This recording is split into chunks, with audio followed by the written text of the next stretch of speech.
Hi guys, welcome back to my channel. तो आज की वीडियो में हम लोग पढ़ेंगे हार्मफुल माइक्रो ऑर्गेनिज्म। इसके का पहले का टॉपिक हम लोग पिछली वीडियो में कवर किए थे। इस वीडियो में हम लोग ये जानेंगे कि हार्मफुल माइक्रो ऑर्गेनिज्म के बारे में। माइक्रो ऑर्गेनिज्म मीन्स होता है सूक्ष्म जीव, और हार्मफुल मीन्स होता है जो हमारे लिए हार्म पहुँचा सकते हैं, हमें कोई हार्म कर सकते हैं। Microorganism are harmful in many ways. जो माइक्रो ऑर्गेनिज्म होते हैं वो बहुत ही प्रकार से हमारे लिए हार्मफुल हैं। सम ऑफ द माइक्रो ऑर्गेनिज्म के डिसीजेस इन ह्यूमन बींग्स। कुछ ऐसे माइक्रो ऑर्गेनिज्म भी होते हैं जो मनुष्यों में बीमारियों का कार्य करते हैं, प्लांट्स एंड एनिमल, पौधे और जानवरों में भी। सच डिसीजेस केजिंग, ऐसे बीमारियों को फैलाने वाले जो माइक्रो ऑर्गेनिज्म होते हैं उन्हें क्या कहा जाता है? Are called pathogens. उन्हें पाइथोजेंस के नाम से जाना जाता है। सब माइक्रो ऑर्गेनिज्म स्पॉइल फूड। कुछ ऐसे माइक्रो ऑर्गेनिज्म होते हैं जो हमारे भोजन को खराब कर देते हैं। क्लोथिंग एंड लेदर, यहाँ तक कि कपड़े और लेदर, चमड़े को भी खराब कर देते हैं। Let us study more about the harmful activity. आगे हम इनके कुछ हार्मफुल एक्टिविटी के बारे में चर्चा करेंगे। अगला हमारा नेक्स्ट टॉपिक है डिसीजेस केजिंग माइक्रो ऑर्गेनिज्म। ऐसे माइक्रो ऑर्गेनिज्म, ऐसे सूक्ष्म जीव जिनके कारण से ही हम मनुष्यों में डिसीजेस होते हैं, बीमारियां होती हैं। पार्थोजेंस इंटर आवर बॉडी। जो पार्थोजेंस होते हैं वो हमारे शरीर में इंटर करते हैं, प्रवेश करते हैं। एयर वी ब्रीथ, जो हवा हम सांस के द्वारा अपने अंदर लेते हैं। द वाटर वी ड्रिंक और द फूड वी ईट, जो पानी हम पीते हैं अथवा जो भोजन हम खाते हैं। They can also get transmitted by the direct contact of N infected person और कैरीड बाई एन एनिमल्स। ये इस तरह से भी हमारे शरीर में इंटर कर सकते हैं कि हम किसी संग्रहित आदमी, इन्फेक्टेड पर्सन के, संग्रहित आदमी की, उस बीमारी से संग्रहित आदमी के डायरेक्ट कॉन्टेक्ट में आ जाएं, या किसी जानवर के द्वारा भी ये लाए जा सकते हैं। Microbial diseases can spread from an infected person to a healthy person through air, water, food और physical contact are called communicable diseases. ये माइक्रोबल डिसीजेस जो होते हैं वो इस प्रकार से फैलते हैं, एक किसी इन्फेक्टेड पर्सन से टू अ हेल्दी पर्सन, किसी स्वस्थ मनुष्य में, मतलब किसी इन्फेक्टेड पर्सन से ये हेल्दी पर्सन में स्प्रेड होते हैं। किसके किसके द्वारा? थ्रू एयर, हवा के द्वारा, वाटर, जल के द्वारा, फूड, भोजन के द्वारा, और अथवा फिजिकल कांटेक्ट, अथवा कोई फिजिकल शारीरिक कांटेक्ट में आने से ये फैलते हैं। ऐसे डिसीज को कम्युनिकेबल डिसीजेस कहते हैं। इनके कुछ एग्जांपल देख लेते हैं। सच डिसीजेस इंक्लूडिंग कॉलरा, जैसे कॉलरा हो गया, कॉमन कोल्ड हो गया, चिकन पॉक्स एंड ट्यूबरक्लोसिस, ये इसके कुछ एग्जांपल हैं।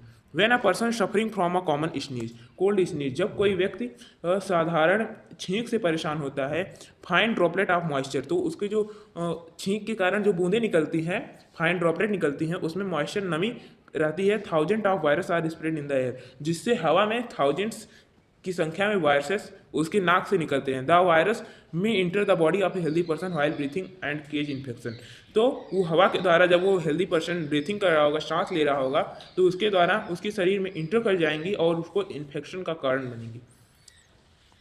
आइए आगे देखते हैं। दीर आर सम इंसेक्ट, यहाँ पर कुछ ऐसे इंसेक्ट भी होते हैं, एंड एनिमल्स, कुछ ऐसे जानवर भी होते हैं, which are carriers of this diseases using microbes, के माइक्रोब्स के कारण ही कुछ ऐसे इंसेक्ट या एनिमल्स होते हैं जो कैरियर का काम करते हैं, ऐसी डिसीज को एक पर्सन से दूसरे पर्सन तक ट्रांसफर करने का काम करते हैं। House fly is one such carrier, इसमें से इसका उदाहरण में हाउस फ्लाई देख लीजिए है।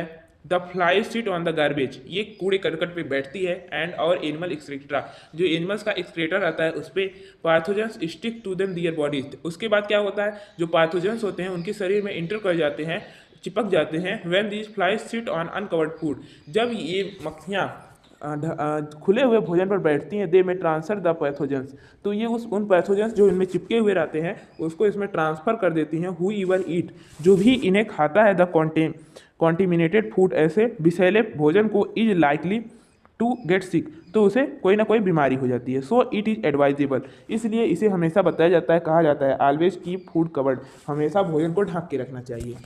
एवॉइड कंज्यूमिंग, हमें इसको अवॉइड करना चाहिए कि अनकवर्ड आइटम्स ऑफ फूड को अवॉइड करें, उसको खाने से बच सके।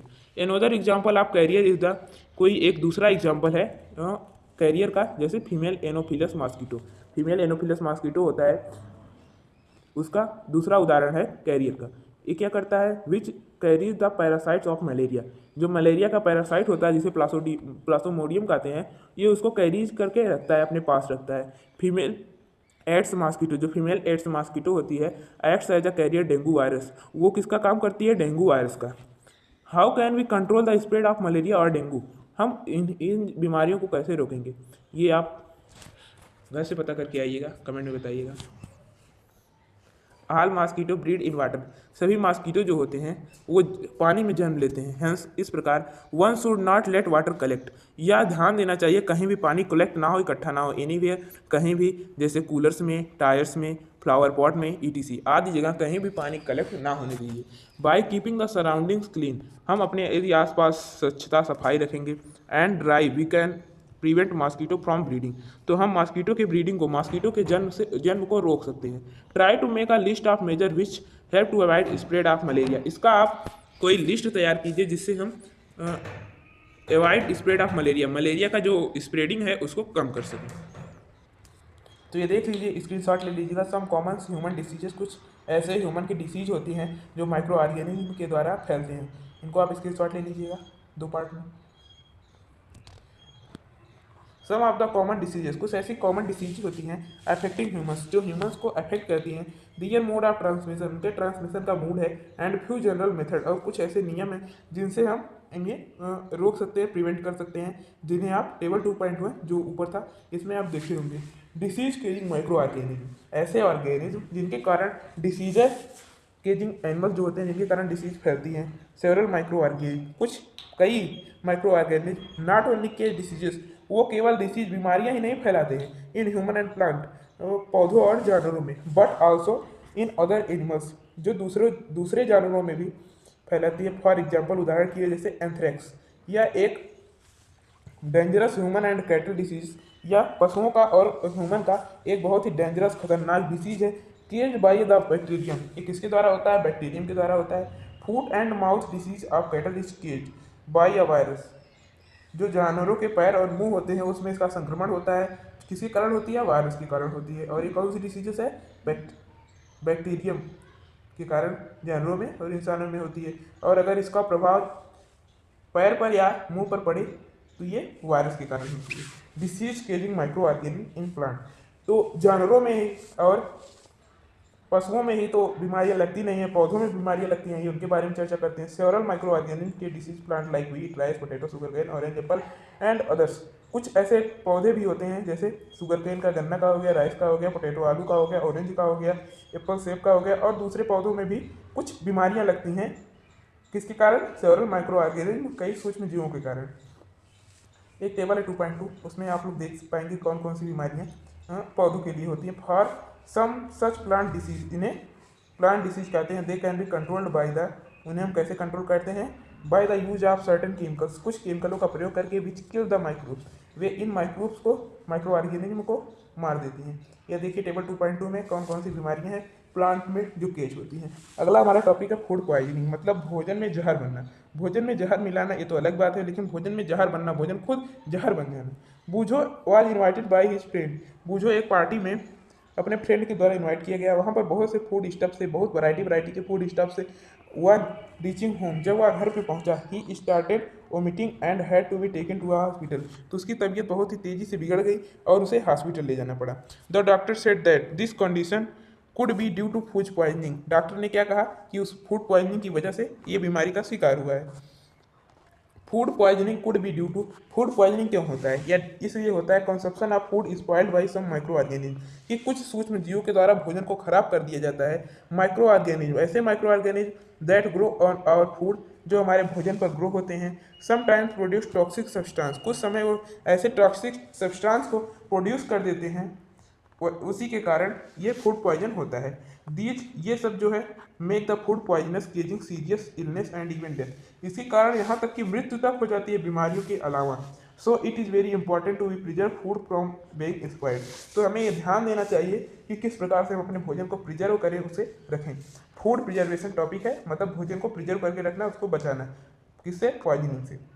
इन चैप्टर वन में हमने सीखा, we have learn about the method of use to preserve storage of grains, कि हम किस तरह से स्टोरेज ऑफ ग्रेन्स को प्रिजर्व करते हैं, अपने भोजन को, ग्रेन्स को, भोजन अर्थात ग्रेन्स को रखते हैं प्रिजर्व करके।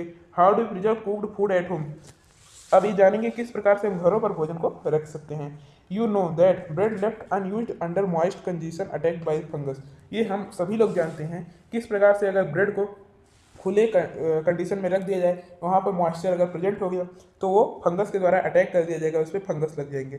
Micro organism spoil our food, micro organism जो होते हैं हमारे भोजन को भी खराब कर देते हैं। स्पॉइल्ड फूड इमिट्स, जो भोजन खराब हो चुका है, bad smell and bad taste, तो उसका स्वाद और गंध दोनों बदल जाता है और उसका यहाँ तक कि रंग भी बदल जाता है। इज स्पॉइलिंग फूड और केमिकल रिएक्शन, क्या जो स्पॉइल का फूड एक केमिकल रिएक्शन हो सकता है? पहली बॉट सम मैंगोज, पहली नाम का जो बच्चा था वो मैंगो लाया, but she could not eat them for a few days, तो वह कुछ दिनों तक उसे नहीं खा सका। लेटर बाद में वह पाया, she found that they were spoiled, कि वे खराब हो गए हैं, एंड रोटेन, और सड़ गए हैं। But she knows that the mango pickle her grandmother makes does not spoil for a long time, उसने देखा था कि उसकी जो दादी थी वो जब अचार बनाती थी तो वो बहुत लंबे समय तक खराब नहीं होता था। सी इज कन्फ्यूज, तो वह कन्फ्यूज हो गई कि किस तरह से वो रखा तो आम सड़ गया, लेकिन उसकी दादी जब आम का अचार बना कर रखती थी तो वो सालों साल चलता था, खराब नहीं होता था। लेट अस स्टडी, अब हम जानेंगे common method of preserving food in our home, किस प्रकार से हम घरों पर भोजन को प्रिजर्व करके रख सकते हैं। We have to save from the attack of micro organism, हमें पहली चीज यह ध्यान देना है कि उसमें माइक्रो ऑर्गेनिज्म का अटैक ना हो सके। पहला मेथड है फूड को प्रिजर्व करने का chemical method, salt and edible oils, कुछ नमक और एडिबल ऑयल जो होता है उसके द्वारा आर द कॉमन केमिकल्स, ये एक साधारण केमिकल्स हैं जिनके द्वारा हम भोजन को प्रिजर्व करके रखते हैं। Therefore they are called preservative, इसीलिए उन्हें प्रिजर्वेटिव भी कहा जाता है। We add salt and acid, हम भोजन में नमक और एसिड को ऐड करते हैं ताकि प्रिजर्वेशन ऑफ पिकल, ताकि हमारा जो अचार है पिकल है वो खराब ना हो सके। Prevent by the attack of microbes, ताकि उस पर माइक्रोब्स जो है माइक्रो ऑर्गेनिज्म है जो है वो उस पर अटैक ना कर सके। Sodium benzoate and sodium metabisulphite are common preservative, ये जो हैं sodium benzoate and sodium metabisulphite ये कॉमन प्रिजर्वेटिव है। These are also use to jams squashes to check their spoilage, ये जाम्स और स्क्वैसेस चटनियों में इसका प्रयोग किया जाता है ताकि भोजन खराब ना हो, उसको उसकी स्पॉइलेज को चेक करने के लिए। प्रिजर्वेशन बाय कॉमन साल्ट, जो साधारण नमक होता है, सामान्य नमक जिसे हम लोग भोजन में डालते हैं, उसके द्वारा हम किस प्रकार से प्रिजर्वेशन करेंगे। Common salt is use to preserve meat and fish for ages, ये बहुत लंबे समय तक मीट को और फिश को कंजर्व करके रखता है, उसको प्रिजर्व करके रखता है। मीट एंड फिश, जो मीट और फिश होता है, are covered with dry salt, सूखे नमक से इसे ढक दिया जाता है। Check the growth of bacteria, ये चेक करने के लिए कि ग्रोथ ऑफ बैक्टीरिया हो रहा है या नहीं। Salting is use to preserve amla, raw mango, tamarind ETC, ये अमला पर, रॉ मैंगो कच्चे आमों पर और टेमरिंड इमली पर इसका प्रयोग किया जाता है ताकि इसे बचाया जा सके माइक्रोब से, माइक्रो ऑर्गेनिज्म से। प्रिजर्वेशन बाय शुगर, चीनी के द्वारा प्रिजर्वेशन भोजन का। Jams, jellies and squashes are preserve by sugar, ऐसे मीठे जो पदार्थ होते हैं उन्हें चीनी के द्वारा उन्हें प्रिजर्व करके रखा जाता है। शुगर रिड्यूसेस द मॉइस्चर, जो चीनी होता है नमी को कम कर देता है। Content which inhibit the growth of bacteria, वो ग्रोथ ऑफ बैक्टीरिया को भी रोकता है। एंड विच स्पॉइल फूड, जो कि हमारे भोजन को खराब कर सकते हैं। Preservation by oil and vinegar, अब हम जानेंगे कि तेल और विनेगर, सिरके के द्वारा किस प्रकार से हम अपने भोजन को स्पॉइल होने से बचा सकते हैं। Use of oil and vinegar prevents spoilage of pickle because bacteria can not live in an environment, अगर हम भोजन में ऑयल और विनेगर डाल दें, हमारे अचारों में पड़ता है, आपने देखा होगा घरों पर, तो ये उसमें बैक्टीरिया ऐसे इन्वायरमेंट में वो बना देता है उसे कि वहाँ पर बैक्टीरिया रह नहीं सकती, हमारा भोजन स्पॉयल नहीं हो सकता है। Vegetables, fruits, fish, meat are often preserve by this method, इस मेथड के द्वारा हम भोजन को, मीट को और फिश को भी प्रिजर्व करके रखते हैं।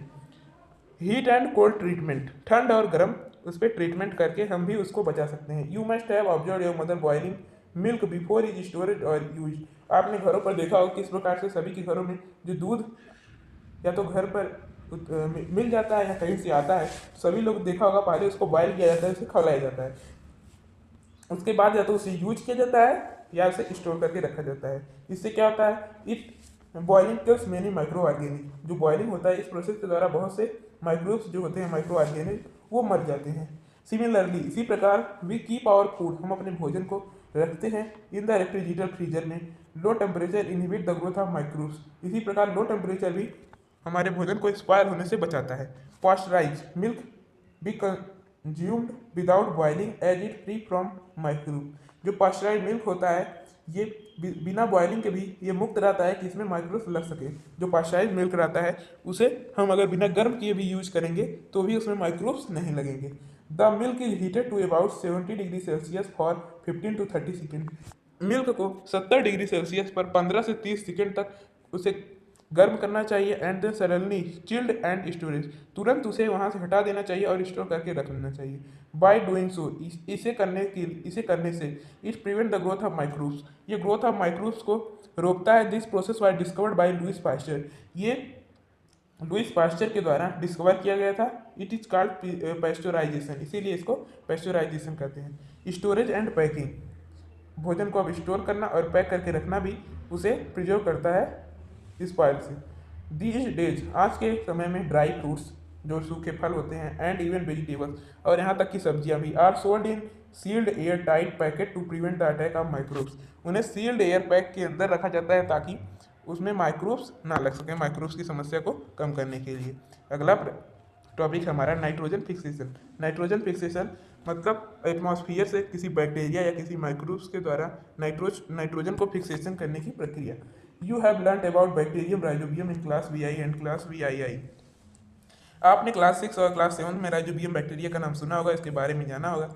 It involve the fixation of nitrogen leguminous plant pulses, pulses माने दालों की तरह, अनाजों की तरह, ये उनके जड़ों में रहकर नाइट्रोजन फिक्सेशन का काम करती हैं। रिकॉल दैट, उसे रिकॉल करिए, याद करिए।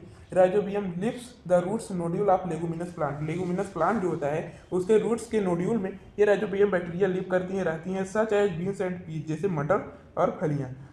With which it has symbiotic relationship, इसके बीच में सिम्बायोटिक रिलेशनशिप भी रहता है। समटाइम, कुछ समय nitrogen get fix through the action of lightning, कुछ समय बिजली के द्वारा भी नाइट्रोजन फिक्स हो जाता है। But you know that the amount of nitrogen in the atmosphere remain constant, क्या आप यह जानते हैं कि जो एटमॉस्फियर में नाइट्रोजन रहता है वो हमेशा कांस्टेंट रहता है, हमेशा बराबर पड़ा रहता है, ना कभी कम कभी ज़्यादा होता है। यू मे वंडर, आप यह जानकर आश्चर्य होंगे कि हाउ, कैसे। Let us understand this in the next section, हम इसके बारे में नेक्स्ट सेक्शन में चर्चा करेंगे।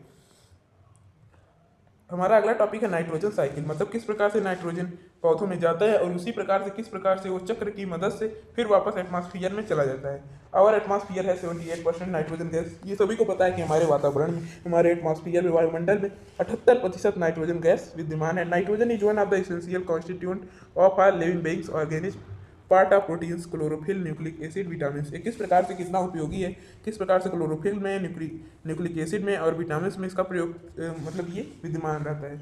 द एटमॉस्फेरिक, हमारे वातावरण में एटमॉस्फेरिक नाइट्रोजन, जो हमारा वातावरणीय नाइट्रोजन होता है, can not be taken directly by plant और एनिमल्स, ये जो है ये किसी पौधे या जानवर के द्वारा डायरेक्टली नहीं लिया जाता है। सर्टेन बैक्टीरिया, कुछ ऐसी बैक्टीरिया होती हैं, एंड ब्लू ग्रीन एल्गी, जो ब्लू ग्रीन एल्गी होती है, प्रेजेंट इन सॉइल, जो मिट्टी में प्रेजेंट रहती है, fix nitrogen from the atmosphere, ये एटमॉस्फियर से नाइट्रोजन को फिक्स करती है and convert into compounds of nitrogen, और ये इसको नाइट्रोजन के कंपाउंड में चेंज कर देती है। वंस नाइट्रोजन, एक बार nitrogen is converted into these, यदि नाइट्रोजन इनमें बदला जा चुका यूजेबल कंपाउंड, एक किसी यूजेबल कंपाउंड में, it can utilise by plant from the soil through their root system, तो ये प्लांट के द्वारा यूटिलाइज कर लिया जाएगा, उसको खत्म कर दिया जाएगा, उसको अपने अंदर समा लिया जाएगा, किसकी मदद से, मिट्टी की मदद से और root system. Nitrogen is then used for the synthesis of plant proteins and other compound, कुछ दूसरे कंपाउंड के साथ साथ ये प्लांट को सिंथेसिस करने में उसको हेल्प करता है। एनिमल्स फीडिंग, जानवरों को चारा ग्रहण करने में ऑन प्लांट्स, पौधों का, get these proteins and other nitrogen compound, तो वे नाइट्रोजन कंपाउंड को अपने अंदर ले लेते हैं। इन नाइट्रोजन जो पौधे नाइट्रोजन कंटेन करके रखते हैं, जब उसे कोई कैटल या कोई जानवर, उसे पशु खाता है।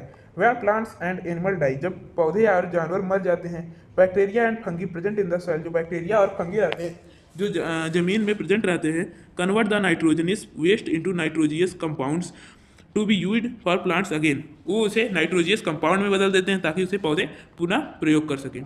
सर्टेन अदर बैक्टीरिया, कुछ दूसरी जो बैक्टीरिया होते हैं, convert some part of the nitrogen gas which goes back to the atmosphere, कुछ दूसरी बैक्टीरिया के द्वारा ये जो नाइट्रोजन होता है ये हमारे एटमॉस्फियर में पुनः वापस चला जाता है। एज अ रिजल्ट, इसका यह रिजल्ट है, परिणाम होता है, the percentage of nitrogen atmosphere remain मोर और लेस कॉन्स्टेंट, ये अधिक और कम कॉन्स्टेंट बना रहता है हमारे वातावरण में। ये देख सकते हैं किस प्रकार से नाइट्रोजन एटमॉस्फियर से लिया जा रहा है और उसको किस प्रकार से साइकिल के द्वारा उसके फिर नाइट्रोजन फिक्सिंग बैक्टीरिया के द्वारा उसको फिक्स किया जा रहा है। बैक्टीरिया उसको किस प्रकार से कंपाउंड ऑफ नाइट्रोजन में टर्न की, उसके बाद फिर से बैक्टीरियम टर्न एटमॉस्फियर में जाके बैक्टीरिया मिल जाता है। वो जो बैक्टीरिया के द्वारा ही फिर पुनः नाइट्रोजन गैस एटमॉस्फेयर में चला जाता है। उसके बाद ये जो कंपाउंड ऑफ नाइट्रोजन होता है जो पौधों के द्वारा ग्रहण कर लिया जाता है उसे जानवर ईट करते हैं। And nitrogenous waste and excretion of death, और उनके मृत्यु के बाद वो फिर से नाइट्रोजन मिट्टी में मिल जाता है और फिर से पुनः उसी प्रोसेस के द्वारा एटमॉस्फेयर में ये चला जाता है। इसी टॉपिक के साथ ये चैप्टर एंड हुआ। अगर आपको इसका एक्सरसाइज चाहिए तो आपको हमारे चैनल पर शॉर्ट वीडियो मिल जाएगा, लिंक डिस्क्रिप्शन में है। अब मिलते हैं नेक्स्ट वीडियो के साथ किसी नेक्स्ट चैप्टर में।